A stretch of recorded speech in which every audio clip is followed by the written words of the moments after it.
తాకట్టులో ఉన్న బంగారాన్ని విడిపించి ఆ రోజు ఆన్లైన్ రేటుకే మేము కొంటాం. Sharma gold company. నమస్కారం, సుమన్ టీవీకి స్వాగతం. ప్రస్తుతం మనతో పాటు ఉన్నారు శ్రీ విద్య ఉపాసకులు, ఆస్ట్రో న్యూమరాలజిస్ట్, వాస్తు ఎనర్జీ నిపుణులు జయప్రద గారు మనతో పాటు ఉన్నారు. మనకున్నటువంటి 27 నక్షత్రాలు, ఆ నక్షత్రాల్లో పుట్టినటువంటి వారి గుణగణాలు ఏ రకంగా ఉంటాయి, వారు ఎటువంటి నియమాలను పాటిస్తే లైఫ్ లాంగ్ అంతా కూడా వాళ్ళు ఆనందంగా జీవించే అవకాశం ఉంటుంది, ఈ విషయాలన్నీ కూడా మేడం అడిగి తెలుసుకుందాం. అమ్మ నమస్కారం. నమస్తే అమ్మ, శ్రీమాత్రే నమః. అమ్మ, విశాఖ నక్షత్రం వాళ్ళ లక్షణాలు ఏ రకంగా ఉంటాయి, వారి గుణాలు చూడటానికి ఎలా ఉంటాయి, వాళ్ళు ఎటువంటి నియమాలు పాటించుకుంటే లైఫ్లో ఇంకా అభివృద్ధిలోకి వచ్చే అవకాశం ఉంటుంది, ఈ నక్షత్రానికి అధిపతి ఎవరంటారు? విశాఖ నక్షత్రంలో పుట్టిన వాళ్ళకి చాలా స్వేచ్ఛగా ఉండే మనుషులు వీళ్ళు. విశాఖ అంటే స్వేచ్ఛ అని అర్థం వీళ్ళకి. అంటే ఆ నక్షత్రం స్వేచ్ఛ అని కాదు, విశాఖ అనే నక్షత్రంలో పుట్టిన ప్రతి ఒక్కరికి స్వేచ్ఛాజీవులు అన్నమాట. వాళ్ళు ఫ్రీడమ్గా ఉండగలుగుతారు. ఈ నక్షత్రం అధిపతి గురువు. సో ఈ నక్షత్రం ఉండేది తులారాశిలో, తర్వాత ఒక పాదం వచ్చి వృశ్చిక రాశిలో ఉంటుంది. తులారాశిలో ఉండే 3 పాదాలు వాళ్ళు చాలా చక్కగా బుద్ధిమంతులుగా చదువుతారు. చిన్నప్పుడు చాలా చక్కగా చదవడం కానీ, తర్వాత పెద్దవాళ్ళని గౌరవించడం కానీ, వినయ విధేయతలతో ఉండడం కానీ, ఇవన్నీ జరిగే అవకాశం విశాఖ నక్షత్రానికి ఎక్కువగా ఉన్నాయి. ఈ నక్షత్రంలో పెద్ద అవుతుంది కొద్దీ వీళ్ళకి పెద్దవాళ్ళు అయ్యాక, అంటే చిన్నప్పుడు చాలా ముద్దుగానే ఉంటారు. ఈ కాలంలో పిల్లలు, కొంతమంది మగపిల్లలు అయితే బాగా మొండిగా ఉంటారు. అంటే చిన్నపిల్లలు చెప్తున్నా, చాలా మొండితనంగా ఉంటారు. అసలు ఇంట్లో వాళ్ళు లెక్క చేయరు, ఎవరు మాట వినరు. వాళ్ళు అనుకుంది వాళ్ళు అప్పటికి ఆ క్షణాన్ని అయిపోవాలంతే. ఇప్పుడు టీవీ పెట్టాలంటే, కార్టూన్ పెట్టాలంటే అంతే, కార్టూన్ తప్ప ఎవరు తీయడానికి వీల్లేదు. అది కంటిన్యూ వాచ్ చేస్తూనే ఉంటారు. వాళ్ళు ఏదో గేమ్స్ ఆడుతుంటారు కానీ టీవీ సౌండ్ వాళ్ళకి వినిపించాలన్నమాట. సో అలా రకంగా ఒక విధంగా చెప్పాలంటే ఇంట్లో వాళ్ళకి చిన్నపిల్లలుగా ఉన్న వాళ్ళని టార్చర్గా కనిపిస్తారు. అమ్మ వీళ్ళు పట్టుకోలేకపోతున్నాం, వీళ్ళని అసలు ఆపలేకపోతున్నాం, ఎత్తుకోలేకపోతున్నాం, అసలు వినట్లేదు, తినట్లేదు అనేది ఎక్కువగా ఉంటుంది.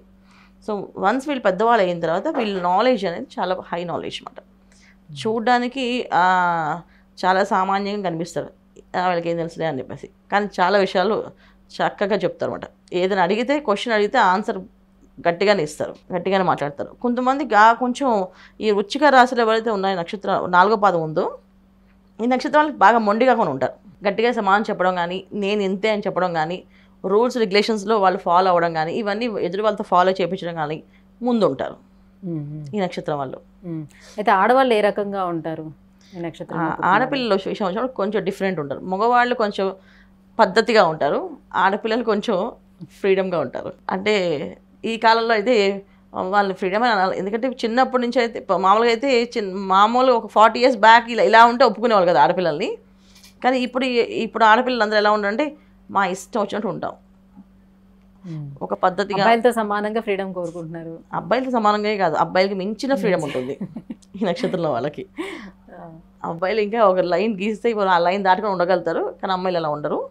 విశాఖ నక్షత్రంలో ఆడపిల్లలు ఎంత గట్టిగా స్ట్రాంగ్గా మాట్లాడతారంటే, అసలు అత్తగారింట్లో అయినా పుట్టింట్లో అయినా వీళ్ళదే పై చేయి, వాళ్ళు అనుకుంది చేయాలి.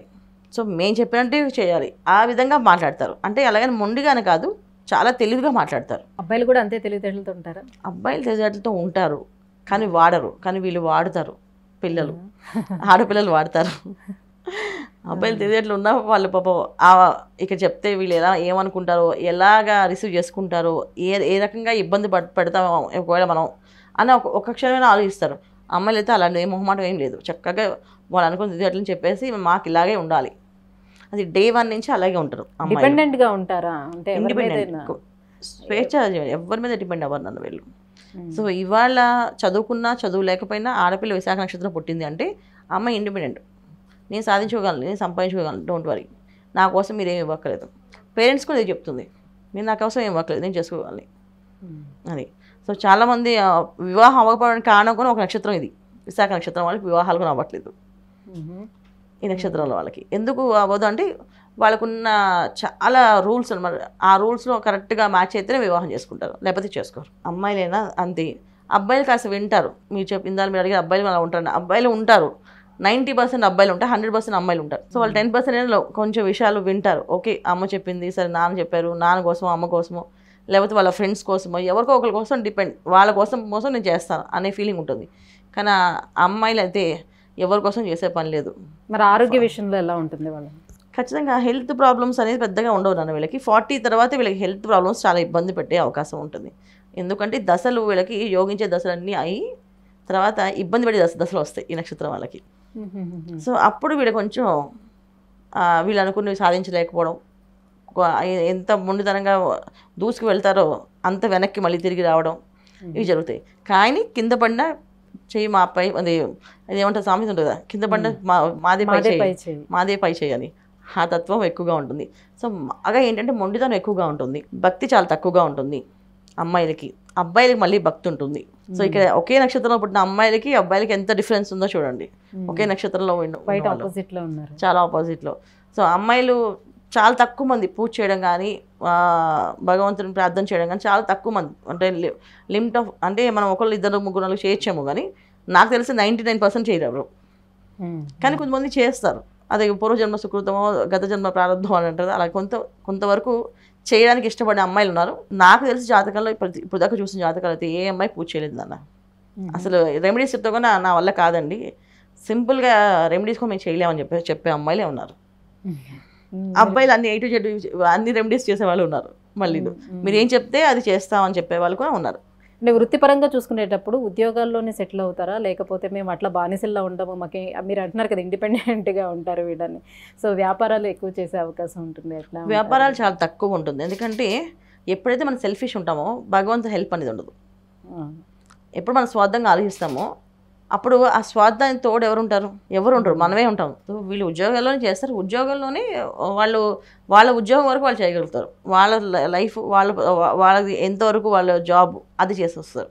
అంతే. అక్కడ కూడా ఏదో చాకరీ పడి ఏదో బాగా మంచి ఉద్యోగం తెచ్చుకో, మంచి ఏదో ఉంటారు కదా, మంచి బిరుదులు రావాలని, మంచి అవార్డులు రావాలని, రివార్డులు కాదు, వాళ్ళ వరకు వాళ్ళు చేసుకొని ఫినిష్ శాలరీ తీసుకున్నా లేదా మంత్ అవగానే అని చెప్పి చూసుకుంటారు. ఓకే. సో మరి ఇంకా ఎటువంటి నియమాలను వీళ్ళు పాటించుకోవాలి, ఎటువంటి దైవారాధన చేసుకొని, ఎటువంటి పరిహారం? వీళ్ళని మెయిన్ ఏంటంటే సమాజంలో వీళ్ళు జనరల్గా మనుషుల్ని బాగా గౌరవించాలన్న ఒకటి. తర్వాత 2, వీళ్ళ గురువులను బాగా నిందిస్తుంటారు కొంతమంది, చెప్పేసిన విషయాలన్నీ రాంగ్, రైట్ ఏం కాదు అని లాజిక్స్ మాట్లాడుతుంటారు. ఈ లాజిక్స్ మానేయాలి లైఫ్లో. ఎందుకంటే వీళ్ళు ఎప్పుడైనా లాజిక్స్ మాట్లాడారంటే లైఫ్లో వీళ్ళకి రేపు వచ్చిన దశ బాగున్న విశాఖ నక్షత్రం అంటే గురు నక్షత్రం, గురు మహాదశ, తర్వాత శని మహాదశ. సో విశాఖ నక్షత్రంలో ఉంటుంది, మనకి తులారాశిలో ఉంటుంది. సో తులారాశి శని భగవాన్ ఉచ్చస్థానం, ఖచ్చితంగా వాళ్ళకి యోగాన్ని ఇస్తాడు. అందుకని 19 years ఇక్కడ చిన్నప్పుడు లైఫ్ 30-35 years వరకు వాళ్ళకి యోగకాలమే, 30-40 years వరకు ఏ ప్రాబ్లం లేదు జనరల్గా. అందుకని వీళ్ళు ఎవరిని నమ్మరు అన్నమాట లెక్చర్ ఒక విధంగా చెప్పాలంటే. సో లైఫ్లో ఏదైనా కష్టం వస్తేనే కదా మనం భగవంతుని ప్రార్థన చేయడం కానీ, ఎవరినైనా పెద్దవాళ్ళ మాట వినడం కానీ, ఏం చేయాలని అడగడం కానీ చేస్తాం కదా. సో వీళ్ళకి అక్కడి దాకా రాదు కనుక వీళ్ళు దేనికి లెక్క చేయరు. కానీ వీళ్ళు చిన్నప్పటి నుంచి భక్తి శ్రద్ధలతో కలిగి దైవారాధన చేస్తూ ఉంటే మాత్రం లైఫ్లో ఎప్పుడు కొన్ని కష్టం అనేది ఉండదు అన్న వాళ్ళకి, అసలు ఉండదు. ఇప్పుడు ఎవరైనా సరే చిన్నపిల్లలు విశాఖ నక్షత్రంలో పుడితే చిన్నప్పటి నుంచి వాళ్ళకి భక్తి, పెద్దవాళ్ళని గౌరవించడం, పేరెంట్స్ కేర్ తీసుకొని వాళ్ళు నేర్పిస్తే మాత్రం లైఫ్లో వీళ్ళకి కష్టం రాదు. అది వీళ్ళకున్న గొప్పతనం, ఈ నక్షత్రానికి ఉన్న గొప్పతనం. సో అది వీళ్ళు పాటించగలిగితే.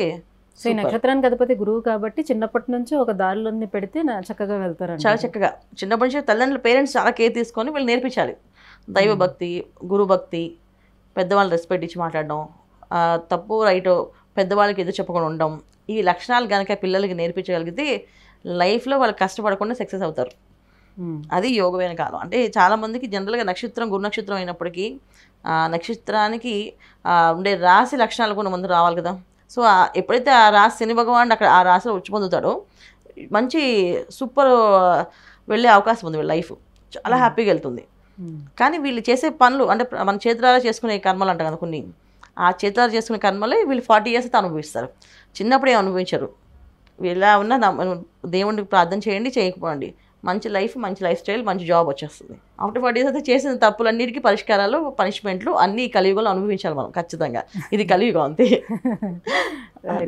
ధన్యవాదాలు. నమస్తే అమ్మ. శ్రీమాత్రే నమః.